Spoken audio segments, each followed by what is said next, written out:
Yo sé que aquí hay muchos que creen en los milagros de Dios. ¿Cuántos creen en los milagros de Dios? Bueno, pues frente a ustedes tienen un gran milagro de Dios. Un milagro extraordinario. Mi nombre es Maylén y hace ya casi 7 años sufrí un accidente aéreo aquí en La Habana, aquí en Cuba, el 18 de mayo del 2018. Bueno, primero quisiera contarles de la Maylén antes del accidente.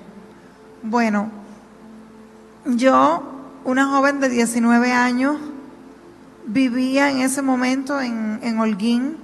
Yo soy natural de Las Tunas, provincia de Las Tunas, de un municipio de Las Tunas, de un campo.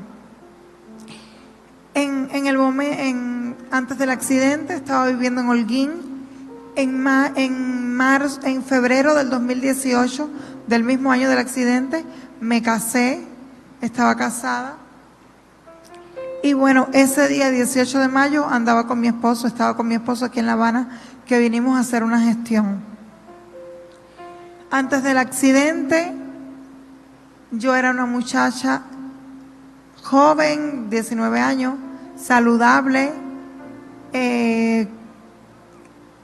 muy orgullosa, coqueta, presumida.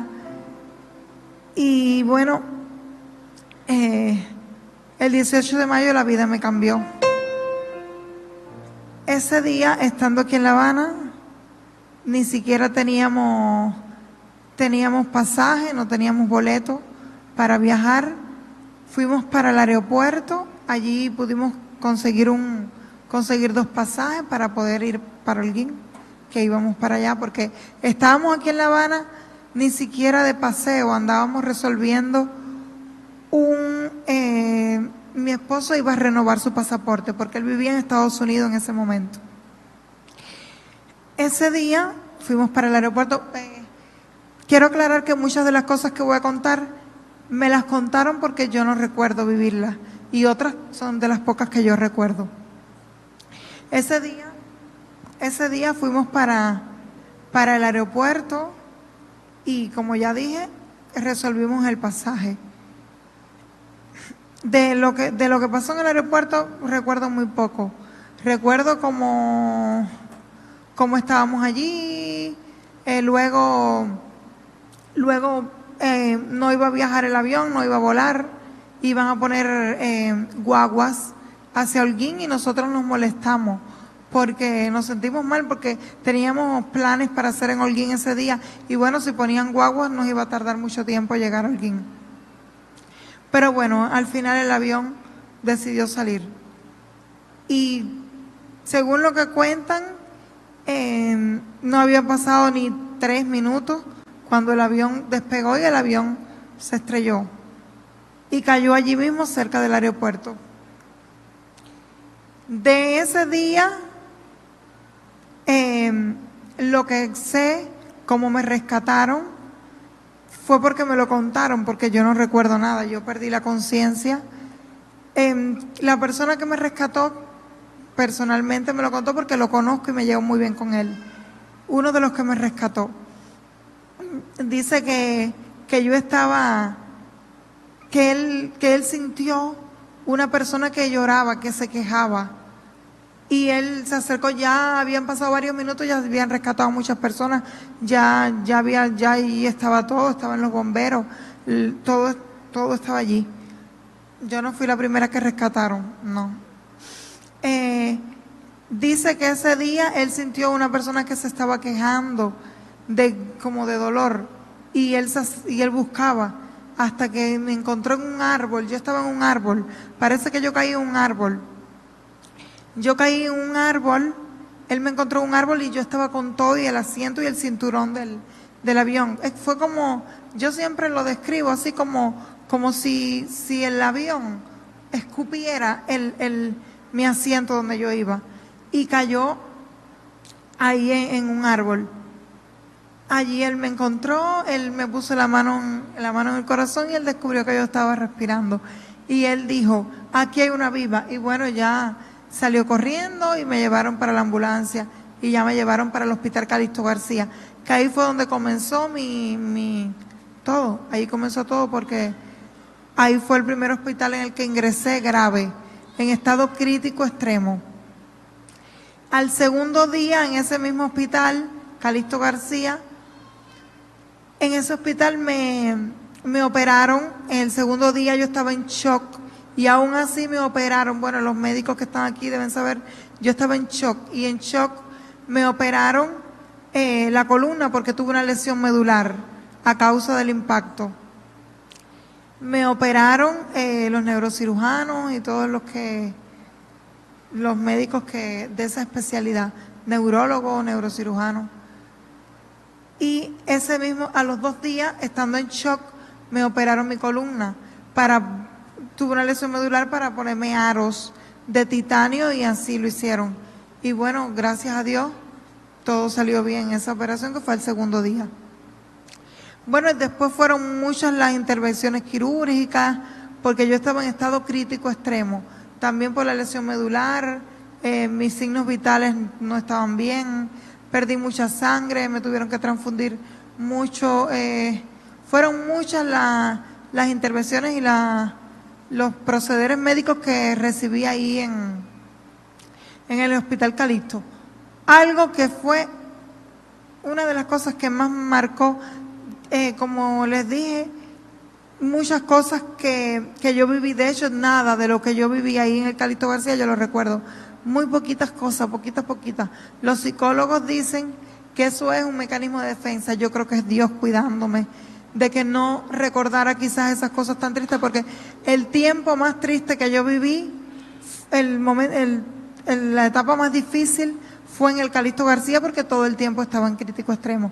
De hecho, los médicos en el parte médico le decían a mi familia, o sea, el pronóstico era reservado porque ni siquiera, omití que también 2 muchachas más también sobrevivieron conmigo, que bueno, desgraciadamente a los días murieron, en paz descanse. Como estaba diciendo, los médicos siempre en el parte médico decían que no podían decir, mi pronóstico era reservado. A mis familiares le decían que yo estaba muy mal, no contaban con mi vida, la verdad. De hecho, un día, mi hermana me cuenta que un día un médico le dice, si llega a mañana, y eso fue muchas veces que le decían así, si llega a mañana. De hecho, hubo un momento en el que ya no dieron más parte médico, porque mi situación era muy grave, yo estaba muy grave. Una de las cosas que más me llama la atención es que mi hermana me cuenta, a los 42 días de yo estar ingresada en el Hospital Calixto, deciden amputarme mi pierna izquierda porque yo tuve muchas fracturas de tibia, fémur, peroné en esa pierna izquierda. Y deciden amputármela porque estaba complicando y comprometiendo mi vida por todas las infecciones que tenía en mi pierna. Y a los 42 días deciden amputarme la pierna. Mi hermana me cuenta que cuando a ella le dijeron eso, a ella se le vino el mundo encima porque ella se ponía a pensar, ¿cómo es Maylén que tiene 19 años? Maylén que es tan presumida, que es tan orgullosa. Cuando Maylén sepa que le amputaron la pierna, que no tiene una pierna, Maylén no va a querer salir, Maylén no va a querer vivir, Maylén se va a deprimir mucho. Eso pensaba mi hermana en ese momento. Y bueno, me amputan mi pierna y al tiempo me cuenta mi papá y mi mamá y toda la familia que yo me di cuenta que me faltaba la pierna porque no me lo habían dicho, quizás para cuidarme de que no me deprimiera o algo. Y me cuenta un psicólogo y mi papá son los que están presentes cuando me cuentan que me tuvieron que amputar la pierna porque yo me estaba fijando que me cuidaban mucho, que me escondían, que me tapaban. Y cuando me lo cuenta, mi papá me dice que él se sorprendió como yo reaccioné, porque dice que mis ojos se llenaron de lágrimas, pero yo le dije, papi, tranquilo, hay mucha tecnología, hay prótesis y yo puedo caminar un día. Eso ahora no es importante, lo importante es vivir. Mi papá dice que él se asombró porque como yo reaccioné, no esperaban eso, esperaban que yo, como ya dije, me deprimiera, no sé, quizás. Bueno, eso fue una etapa súper difícil, no solo para mí, porque como yo reaccioné, fue para mi familia también al saber esa situación. Pero bueno, todo ese tiempo pasó, ahí yo pasé muchas cosas, como ya dije, todo el tiempo estaba en estado crítico, grave, tenía sonda, me tenían que alimentar por una gastrostomía, tenía traqueostomía para poder respirar, tenía que respirar con un ventilador y todo eso. Ya a los 90 días deciden cambiarme de hospital y pasarme para el Hospital La Mejeira, también aquí en La Habana. Ya en ese momento fue otra etapa porque ya ahí en ese tiempo yo estaba mejor y era otra etapa, ya fue otra etapa. En ese momento mi situación más grave era la desnutrición, estaba desnutrida. Ya ahí cuando entré a La Mejeira, sí, recobré toda la conciencia porque yo del calixto no recuerdo nada. Dicen que yo hablaba, que yo conversaba, que yo entendía todas las cosas cuando me contaron, porque, disculpen, omití contar que en el calixto también me contaron que mi esposo había muerto en el accidente. Y bueno, eso me imagino que me puse muy triste porque me cuentan, porque no recuerdo nada. Yo no recuerdo nada. Cuando yo entro a La Mejeira, para mí fue como volver a... Sinceramente, ese día yo sentí que yo entraba a un hospital que estaba grave, pero no sabía por qué. En mi cabeza surgieron muchas dudas que yo nunca le dije a nadie ni le pregunté, porque yo borré totalmente de mi mente toda la etapa del Calixto García. Cuando yo entré a La Mejeira, recuerdo todo de ese día, como yo entré en la camilla y todo, pero no recordaba por qué, que me había pasado. Para mí ese día me había pasado algo, no sé, yo no sabía. Yo decía, ¿por qué estoy aquí en este hospital? De hecho, ahí comenzaron mis dudas. Yo me comenzaba a preguntar a mí misma, las dudas ahí invadiendo mi mente. ¿Y qué me pasó? ¿Y por qué yo estoy ingresada? ¿Y por qué yo estoy en este estado? Porque definitivamente me daba cuenta que estaba grave, que estaba en una terapia intensiva. Pero yo no sé, porque me hacía muchos procederes diariamente estaba el cirujano curándome porque tenía heridas, úlceras también por presión, tenía traqueostomía, sonda vesical cada 3 días, me cambiaban la sonda vesical, la traqueostomía y el abordaje venoso que tenía en el cuello, que era cada 3 días. Para mí eso era un dolor, porque era cada 3 días cambiarme, eso es un dolor insoportable. De hecho, yo a veces hasta negociaba con la intensivista que me hacía ese proceder. Cada 3 días yo negociaba con ella y yo le decía, déjame un día más, por favor. Y ella muchas veces me decía, está bien, 4 días, no más que eso. Bueno, cuando entré a ese hospital, yo me preguntaba, ¿qué me pasó? ¿Por qué yo estoy aquí? ¿Será que tuve un accidente? De hecho, en mi mente estaba la idea de que había tenido un accidente de tránsito, porque yo nunca me imaginé que yo había tenido un accidente aéreo, porque yo ni sabía, ni me acordaba. De hecho, no sabía que yo nunca había montado avión, sabía que estaba en La Habana, pero no sabía por qué. Y yo suponía, no sé, yo decía que había tenido un accidente de tránsito, para mí era eso que me había pasado, y bueno, que estaba grave, pero no sabía. Un día, mientras me estaban haciendo ese proceder, yo le pregunto a la intensivista, porque yo no hablaba, yo solo gesticulaba, y ellos sí me entendían perfectamente. Y yo le pregunto, doctora, ¿qué me pasó? Y ella estaba haciendo su labor, ella estaba haciendo su trabajo de cambiarme la traqueostomía y eso, y ella no tenía por qué estar pendiente a eso. Y ella me dijo, pero Maylene, ¿tú no te acuerdas? Tú tuviste un accidente aéreo, tú fuiste la única sobreviviente. Eso fue algo que me impactó, porque yo dije, wow, que yo tuve un accidente aéreo, murieron, me dice, murieron 112 personas y solo tú quedaste viva. Ahí fueron más dudas a mi mente. Yo dije, pero ¿y qué yo hacía fue en La Habana? Ella me explicó que había sido en La Habana. Yo dije, pero ¿qué yo hacía en La Habana? ¿Con quién yo estaba en La Habana? ¿Qué me pasó? Yo no recordaba de mi esposo ni que me había casado. Yo no recordaba nada. Y yo dije, wow, pero ¿qué me pasó?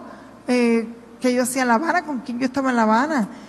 Mi prima, yo tengo una prima que nos criamos desde pequeña, siempre andábamos juntas. Y yo dije, bueno, entonces yo andaba con Jenny.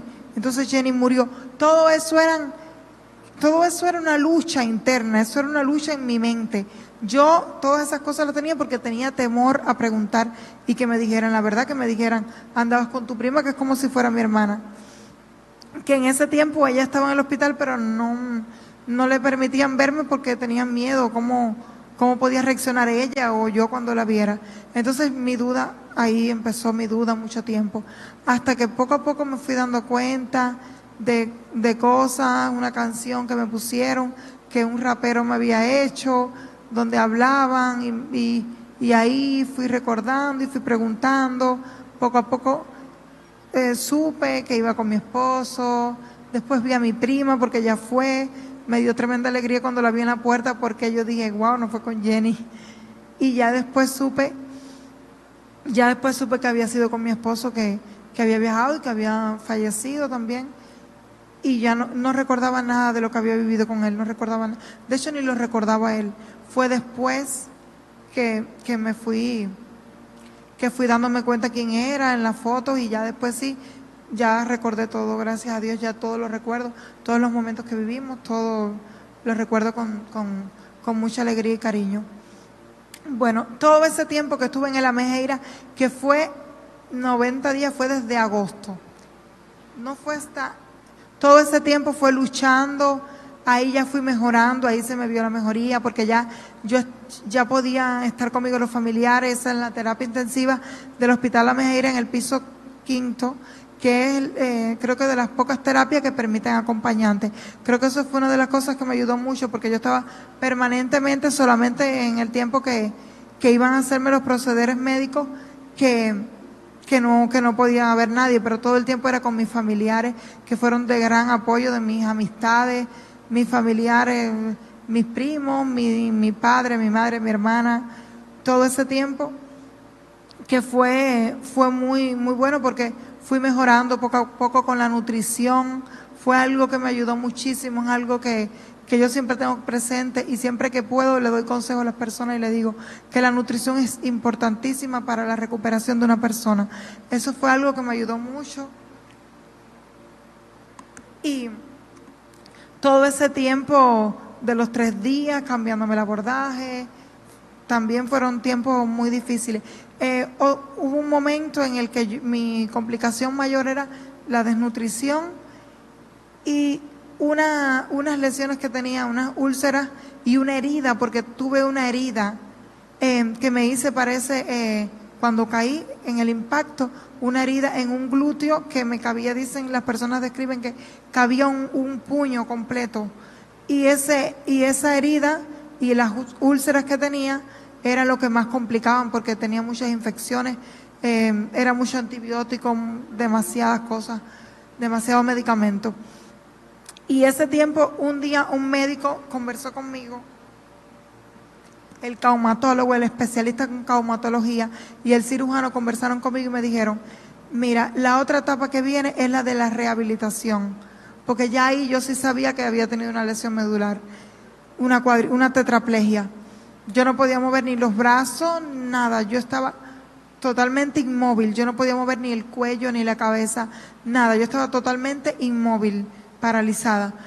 Y en ese tiempo me explican los especialistas y me dicen, la otra etapa que viene es la etapa de rehabilitación para tú poder avanzar más.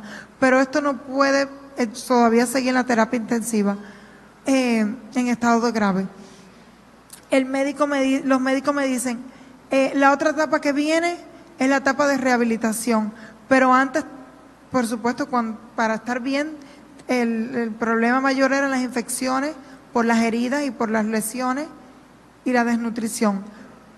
Para las lesiones, las úlceras y la herida, lo que lleva es mucho tiempo para que se curen por segunda intención, se curen solas. Eso lleva mucho tiempo virándome de lado cada 2 horas, cada 3 horas, virándome de lado, movilizándome y demás. Eso lleva muchos meses. La otra solución que hay es una operación, que pocas personas la resisten, porque las personas no soportan esa operación, la recuperación, que es lo peor, que es virarse de lado cada 2 horas. Y yo tenía mis brazos así, aquí, yo estaba inmóvil. Imagínense tener que ladearse cada 2 horas de un lado y del otro, como yo estaba, en la situación en la que yo estaba. Y entonces el médico me lo dice, y yo le dije, sí, vamos a hacerlo. Si eso es lo que toca, pues vamos a hacerlo. Bueno, ya me hacen la operación. A mí nunca se me olvida cuando yo me operan, fue muy larga, creo que fue 9 horas la operación, esa que fue ya en el Amejeira. Cuando yo salí del salón de operaciones, estaban todos mis familiares afuera y no se me olvida como yo salí riéndome. Y todo el mundo decía, pero todo el mundo estaba llorando y yo salí riéndome de allí, de ese salón. Ya ahí fue donde comenzó, creo que una de las etapas más dolorosas, porque ya yo estaba consciente y lo recuerdo perfectamente, que me tenían que virar cada 2 horas, y eso fue tremendo, terrible, porque yo lloraba mucho de los dolores que yo tenía en los brazos, que tenía que estar cada 2 horas de un lado, del otro, comer de lado, todo de lado, cada 2 horas. No podía estar nada, ni 5 minutos boca arriba. Y eso fueron, creo que 48 días.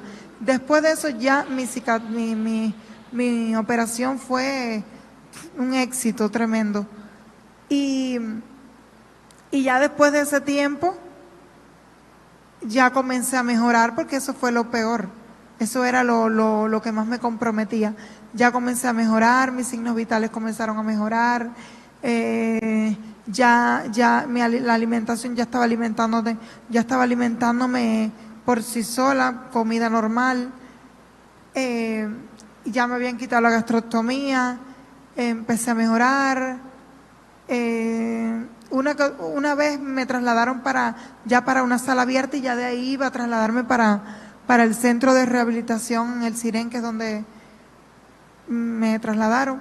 Y en ese momento que me trasladaron para una sala abierta, ya ahí un día creo que pedí un chícharo, porque la comida que me hacían era siempre la que yo pedía. Y me hice como una mala digestión, y de nuevo volví para la terapia. Pero solo duré unos días de nuevo, y ya de ahí fue directamente para el Sirén, que ya eso fue otra etapa una etapa muy buena, porque ya iba para el centro de rehabilitación, ya estaba fuera de peligro. Mi vida estaba fuera de peligro aparentemente. Ya comencé a entrar al centro de rehabilitación, que es el Sirén, en el Sirén, ahí en Playa, que es donde todavía hago mi fisioterapia en el gimnasio. Ese día ya comencé ahí, eso fue en noviembre. En diciembre yo cumplía 20 años, me lo celebraron ahí en el Sirén, y yo todavía tenía traqueostomía, porque yo vi algo. En el Amejeira querían ya trasladarme para el Sirén, querían trasladarme sin la traqueostomía, porque bueno, eso era una puerta de entrada de infección también permanentemente. Pero cuando me hicieron un ultrasonido, ahí, no recuerdo cómo se llama ese ultrasonido, que es meterme una manguerita por ahí para ver cómo estaban las paredes y la tráquea y todo eso, todo ese conducto respiratorio, ahí descubren que tengo un granuloma, y el médico me dijo que eso no me podían quitar la traqueostomía en ese momento, porque comprometía mi vida, podía morir de un paro respiratorio. Bueno, así mismo fui para el Sirén. Un día fue un otorrino a verme, porque querían ya quitarme la traqueostomía para poder comenzar mi rehabilitación en el gimnasio, porque mi rehabilitación me la estaban haciendo en la habitación de ahí, de ese hospital. Iba al rehabilitador y me hacía mi fisioterapia, me movilizaba, me daban masaje y esas cosas, pero querían quitarme la traqueostomía para poder ir para el gimnasio. Ese día, cuando fue el otorrino a evaluarme, un otorrino muy importante, muy importante en la otorrino, creo que me decían que era de las mejores. Cuando ella me dice, tápate, me tapa aquí, me dice, tienes que hablar. Si te tapas ahí y hablas, ya te la quito. Cuando me tapó y me dijo que hablara, yo no hablaba. Y ella me dijo literalmente, no vas a poder hablar. Siempre vas a tener que tener esa traqueostomía. Esa traqueostomía porque tienes un granuloma y eso te obstruye y no vas a poder hablar, no vamos a poder quitártela. Imagínense, eso para mí fue algo muy fuerte, porque yo esperaba que me quitaran la traqueostomía y yo poder hablar. Normalmente yo no podía hablar y yo quería volver a hablar. Bueno, yo empecé a llorar. Recuerdo que la psicóloga fue y me decía, Maylén, tranquila, que ella quizás es un poco invasiva a la hora de hablar. Ella es un poco invasiva a la hora de hablar. Ay, ábremelo.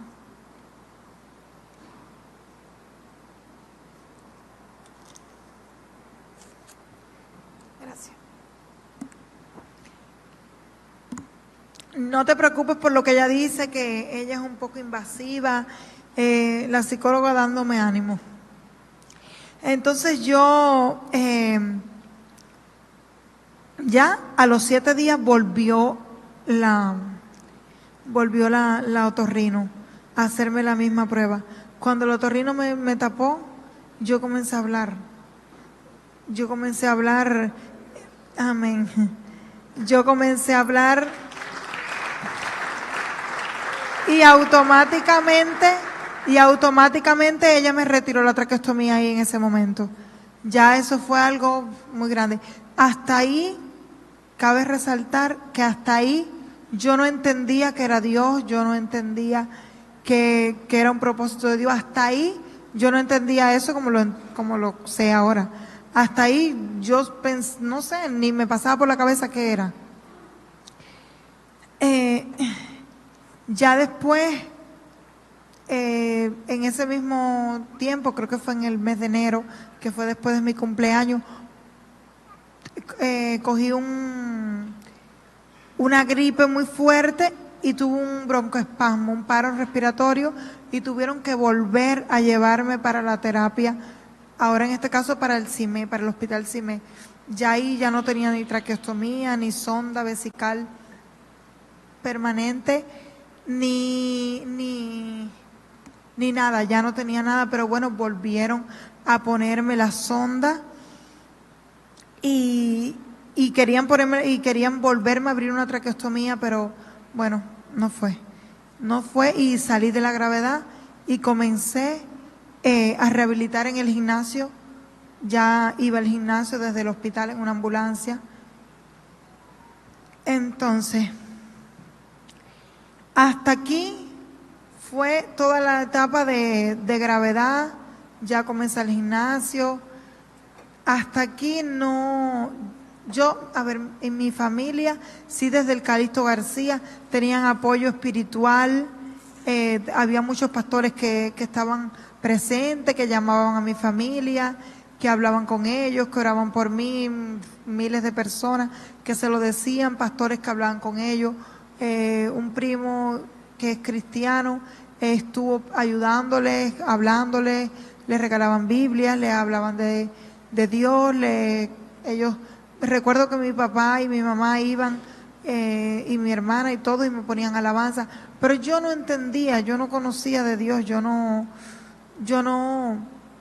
entendía las alabanzas, yo las veía bonitas, pero hasta ahí yo no sentía nada, la verdad. De hecho, yo antes del accidente, es que me pongo nerviosa y hay cosas que omito, pero bueno, antes del accidente, nosotros, mi familia, teníamos una fe, pero una fe católica, era algo como generacional, algo tradicional. Creíamos en la Virgen María, creíamos en los santos que cree la Iglesia Católica, en esas cosas, pero era algo generacional, la verdad. Yo nunca sentí nada, la verdad. Yo nunca le oré a ningún santo por nada, porque yo no sabía lo que era la fe, yo no sabía lo que era tener fe. Pero sí teníamos muchos ídolos en la casa, Virgen de eso del Cobre. Nosotros íbamos al Cobre frecuentemente. Esa era nuestra fe, una fe católica, pero la verdad yo no sé ni si llamarlo fe, porque yo personalmente nunca tuve fe. Ahora es que reconozco que yo nunca tuve fe porque no lo tuve. De hecho, ese día yo traía en el avión lo único que ese día se salvó de mí, que pudieron encontrar de mis pertenencias, fue un monedero que yo traía, y ahí yo traía los ídolos. Yo traía una virgen, un arcángel, no sé, de esas tarjeticas, y una virgen de la caridad. Nosotros, de hecho eso fue lo único yo sé que yo hoy sé y reconozco que fue propósito de Dios, que Dios dejó eso para que yo me diera cuenta que fue Él, porque eso fue lo único que quedó. Mi mamá un tiempo después dijo que ella hizo una promesa, que ella quería poner eso en el cobre. Mi mamá fue al cobre y todo, y ella lo puso. En ese momento nosotros no conocíamos al Señor verdaderamente. Mi mamá lo puso, y yo creo que ahí es donde mejor tenía que estar, porque es que eso no nos pertenece, eso no podía estar con nosotros hoy por hoy.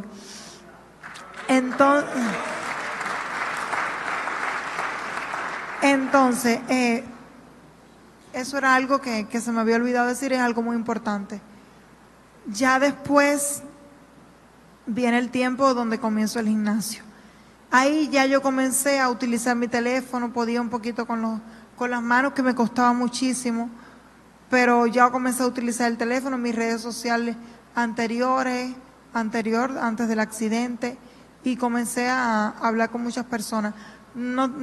Eran miles de mensajes, miles de personas que me escribían, que no pude contestarle a todos, no podía ver todos los mensajes. Yo lo hacía al azar. Comencé a hablar con una muchacha que es de la iglesia, que ella era de la iglesia metodista de Guanabacoa, que ella ahora no está en Cuba. Con ella comencé a hablar. Y hablaba, pero ella normal conversaba con ella me hablaba de Dios, pero yo no entendía, no me llamaba la atención. Ni siquiera sabía que yo era un milagro de Dios. Y yo lo escuchaba a diario. Tú eres un milagro de Dios, pero yo no lo entendía así. Y en ese tiempo comencé a hablar con esa muchacha, pero fue hasta un día, que me acuerdo que fue un 1 de mayo, porque Tailín me lo recordó ayer me lo recordó, que fue un 1 de mayo el día que ella me escribió. Y yo a los días fue que revisé, yo contestaba al azar, yo hacía Tim Marín y así contestaba a las personas, y comencé a hablar con Tailín. Ella se presentó, conversamos, la saludé, pero normal, porque yo tenía un mensaje y copiaba y pegaba, y yo le respondía siempre a las personas lo mismo. Y comencé a hablar con Tailín, ella me escribía uno que otro día, y yo le respondía mientras podía, porque seguía en mi rehabilitación, que era desde las 8:30 hasta las 4 de la tarde haciendo fisioterapia en el hospital. Entonces ya comencé a hablar con Tailín. Ella me hablaba de Dios, me mandaba versículos, me hablaba, yo por educación le respondía y la atendía, pero no me llamaba la atención. No me llamaba la atención, tampoco era que tenía rechazo a Dios. Yo nunca he vivido esa etapa de culpar a Dios, no, eso yo nunca lo viví, porque en ese momento que yo hablaba con ella era como por compromiso, por decirlo así, pero no era que tenía rechazo a Dios, no. Entonces ya comencé a hablar con ella. Ay, disculpa. Ella me invitó un día a la iglesia de Guanabacoa. Ella me invita, pero me invita a un almuerzo, ni siquiera, ella no fue invasiva conmigo. Ella me invita a un almuerzo. Allí yo voy a la iglesia, el pastor el pastor y la pastora no estaban, no los conocí a Tailín y a los demás que trabajaban en la iglesia y me invitaron a un almuerzo. Recuerdo que conocí al pastor y a la pastora por videollamada, que Tailín me los puso por videollamada y conversé con ellos. Ese día ella me invitó al almuerzo, todo bien, me sentí muy bien, me gustó porque toda la atención me hicieron las cosas, el almuerzo, todo lo disfruté. Pero no participé en el culto ni nada. De hecho, no fue ni un domingo, no recuerdo qué día fue, qué día de la semana fue. Ese día ya me voy para el Sirén, que yo estaba en el hospital, hospitalizada. Creo que eso fue la primera vez que yo salí del hospital. No, la segunda vez. Entonces, ya yo sigo conversando con Tailín. Ella me sigue hablando. Ella me dice, un día muy sutil, me dice, mira, si tú quieres un día, tú puedes venir al culto. Si tú quieres un día, estás invitada a venir al culto un domingo o el día que tú quieras. Pero ella me lo dice así, y yo le dije, está bien, gracias. De eso pasó mucho tiempo. Eso fue, no, es que anterior a eso, ella me dice eso, si quieres puedes venir a un culto cuando tú quieras. Ella no me presionó ni nada, me lo dijo así muy sutil. Después fue cuando el obispo me invita a un almuerzo, fue en el Vedado, creo, y ahí fui a un almuerzo que también me invitaron, donde me atendieron de lo más bien. Recuerdo que a mí me gusta mucho el puerco asado y el pellejo, y el pellejito de puerco, y entonces me invitaron. Allí el obispo tenía un cerdo asado. Yo recuerdo que yo le dije que me gustaba el pudín, también tenía pudín de postre y todas esas cosas. Y recuerdo que allí fue cuando yo hice la oración de fe, donde yo...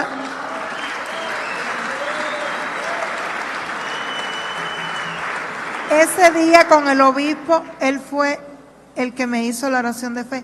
Pero sinceramente se los puedo decir, ese día yo lo hice, creo que igual como les dije, por compromiso, porque yo no sabía lo que yo estaba haciendo. Yo no sabía el paso tan importante que yo estaba dando. Pero bueno, Dios sí lo sabía. Y Dios tenía un propósito con eso, porque yo sinceramente no sabía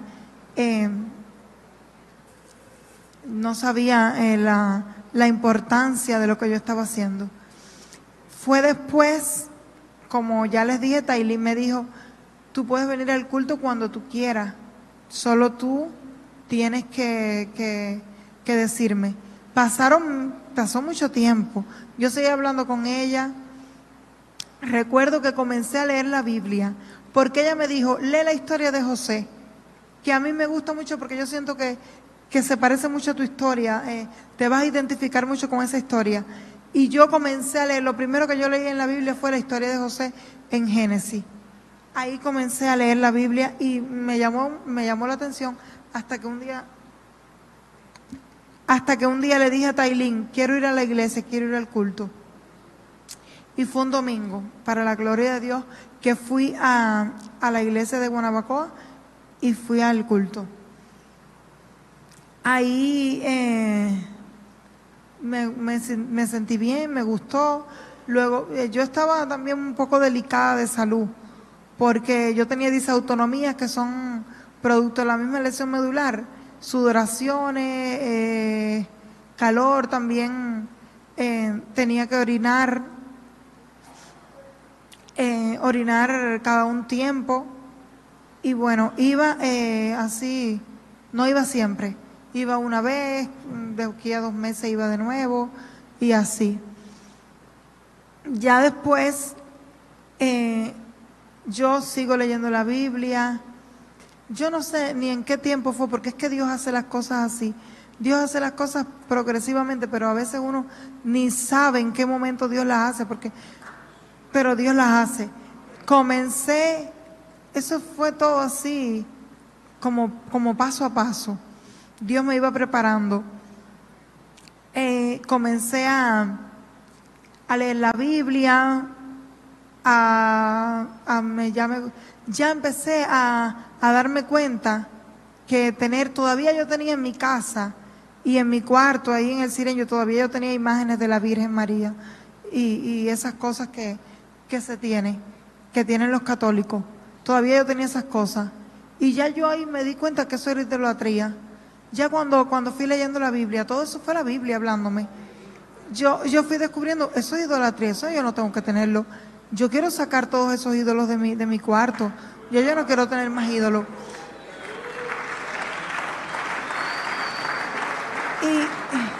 Y mandé a que me los recogieran todo lo que había que para mí era idolatría y que para Dios es idolatría. Y me los botaron. Ya fue después que ya comencé a ir a la iglesia. Ya me gustaba.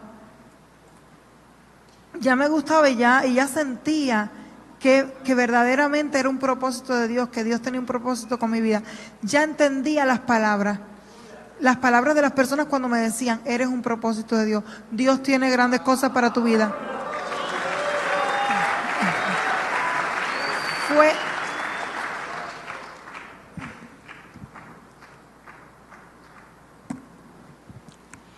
Ya ahí las palabras de las personas ya cobraban sentido, porque ya yo entendía eso. Y ya comencé, le dije un día a Tailín y al pastor, le dije, yo me quiero bautizar. Todo eso salió de mí, fíjate. A mí nunca nadie me dijo, tienes que bautizarse, hay que bautizarse. Todo eso salió de mí. De hecho, hay un detalle que yo siempre les cuento a las personas. Yo cuando iba a la iglesia, yo me ponía una licra y un pullover para ir a la iglesia un domingo. Porque yo no entendía eso de ponerme un vestido. No, eso para mí, yo iba como yo quería.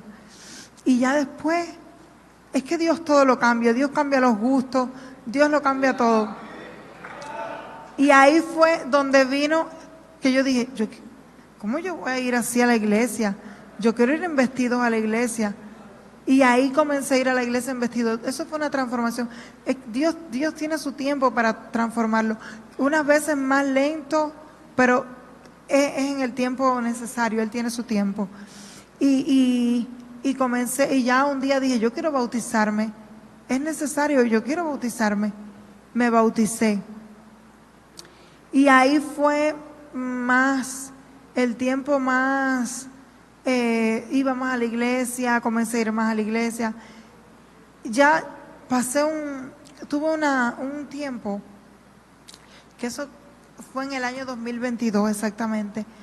Fue un proceso que pasé muy, muy duro, muy fuerte, muy, muy fuerte. Y yo siento, pero tremendo, era algo, fue un proceso muy, muy duro que yo sufrí, que yo pasé en el año 2022. Y en ese tiempo yo puedo decir con toda seguridad que ese fue el tiempo en el que Dios decidió y en el que yo realmente conocí de Dios, tuve una intimidad con Dios, una relación con Dios, sentí la voz de Dios. A partir de ahí fue que yo sentí a Dios, veía a Dios en todo. Vaya, a partir de ahí fue un tiempo maravilloso del 2022. Para acá fue otra etapa, pero una etapa de un crecimiento muy grande, en el que yo descubrí que yo no tenía, como que Dios no era el número uno en mi vida. Y a partir de ahí fue que así fue, hasta el día de hoy. Entonces, todo ese tiempo fue un tiempo de preparación. Un desierto muy largo. Y bueno, ya después comencé el curso del Seminario Global, donde eso fue un momento muy, muy bonito, donde aprendí muchísimo, donde crecí también espiritualmente y en los conocimientos del Señor. Y bueno, hasta el día de hoy, que lo que Dios ha hecho en mi vida ha sido algo muy grande. Y yo, el domingo cuando salí de la iglesia, bueno, algo que no dije, que en la iglesia de Guanabacoa, que es en la que yo me congrego, donde ya yo voy siempre que haya un culto, siempre. Tiene que ser un día que esté enfermo, que tenga algo, que no voy. Pero para mí Dios es lo primero y congregarme y buscar de Él es lo primero. En la iglesia de Guanabacoa es un segundo piso. A mí me suben todos los domingos, los viernes en el estudio bíblico yo voy abajo, en el salón de abajo, pero a mí me suben las escaleras mis hermanos. Pero eso es que el sacrificio que hizo Jesús por nosotros es mayor que ese. Siempre yo me pongo a pensar en eso y yo digo, esto no es nada para lo que Jesús hizo por mí, que murió en la cruz. El domingo cuando salimos de la iglesia, que el culto fue a las 6 de la mañana, ese día yo me levanto a las 3:30 porque yo vivo en Playa y la iglesia está en Guanabacoa. Y yo voy de un extremo a otro todos los domingos, todos los días del culto, yo voy de un extremo a otro. Sé que hay iglesias cerca, está esta, en Santa Fe, en Jaimanita, pero ahí fue donde Dios me...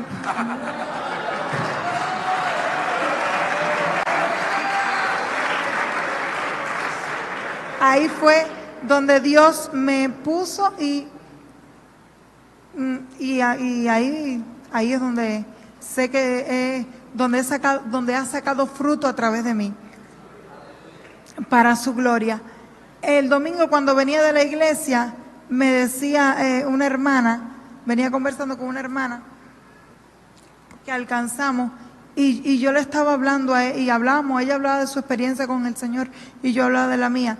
Y yo le decía, lo que yo siento cuando Dios, porque imagínate, todos tenemos dificultades y todos tenemos momentos de debilidad y de bajeza y de momentos de bajones emocionales y espirituales y todo. Y yo le digo a ella, yo describo cuando yo tengo una situación así que estoy pensando en algo difícil, yo lo describo como una caricia al alma, que el Espíritu Santo me acaricia el alma. Y literalmente yo así lo siento. Yo siento a Dios, yo veo a Dios, yo siento a Dios en todo. Y yo le decía, cuando ya uno está en esta dimensión, ya no hay nada que te haga volver atrás. Yo le decía a ella, cuando ya nos encontramos en esta dimensión, ya no hay nada, ninguna dificultad, no hay nada, ni lo más grande que te haga volver atrás. Yo el mes pasado, febrero, en el mes de marzo perdí a mi abuelo que para nosotros fue una figura súper importante en nuestra vida, pero primera vez que yo en mi vida siento tanta paz cuando alguien bien cercano a mí fallece. Primera vez porque yo sé que mi abuelo fue con el Señor, porque yo unos meses antes iba con nosotros a Guanabacoa a la iglesia, mi abuelo con su bastón, con su dificultad, y yo un día sentí de Dios que Dios me dijo que abuelo vaya y acepte al Señor, porque él era una persona de muy buenas obras, pero él no había aceptado al Señor, quizás por falta de conocimiento. Y Dios me dijo que mi abuelo tenía que aceptar al Señor. Y cuando hicieron el llamado, yo no podía llevarlo, pero le dije, papi, ayúdame, a mi papá, papi, ayúdame, lleva a mi abuelo adelante ahí al altar. Y mi abuelo, para la gloria de Dios, aceptó al Señor. Y el día que mi abuelo falleció, yo sentí una paz tan grande, pero tan grande, que yo no puedo explicar la paz que sentí. Y eso solo lo hace Dios. Alabado sea Dios. A mí me dijeron, porque si usted habla ya no me queda mensaje a mí. Ya tiene que parar. Entonces me dijeron que usted va a entrar al seminario. Ajá. Que se va a preparar como pastora también. Ajá. Yo lo creo. Y solamente quiero decirte, toda esta historia tuya nos conmueve, pero yo quisiera que tú sepas que tu testimonio, tu fe, no solamente está tocando a personas en Cuba. Yo estaba hace 2 semanas en lo que se llama el Pacto Cuba-Florida, que reúne a las iglesias de Florida y muchas de Estados Unidos. Y allí tu testimonio se conoce. Y ellos desde allá envían un regalo para ella. Aquí hay una Biblia y algo más que es del evento, pero hay un regalo ahí que es de ellos para ti. Y ellos tienen fe, al igual que nosotros, de que tú vas a ser uno de los líderes importantes, bendecidos de esta iglesia, donde Dios permitió que que tú pasaras de la muerte a la vida. Se lo voy a dar a su mamá. Te amamos y yo siempre le digo a la gente, nos vemos en el camino, nos vemos en el camino. Vamos a luchar y a orar con toda nuestra fuerza. Mira aquí a tus compañeros pastores, porque un día tú estarás al frente de algún lugar o dirigiendo el seminario o dirigiendo alguna iglesia, porque yo soy el día que yo la conocí, Dios tocó mi vida. Yo dije, para que Dios salve a una persona de esa forma, Dios nunca hace cosas por gusto. Así que estamos honrados, todo este cuerpo pastoral. Me encanta que hayan oído tu testimonio y vamos a tener muchas historias más, como ese canto que dice, tengo muchas historias más que contar.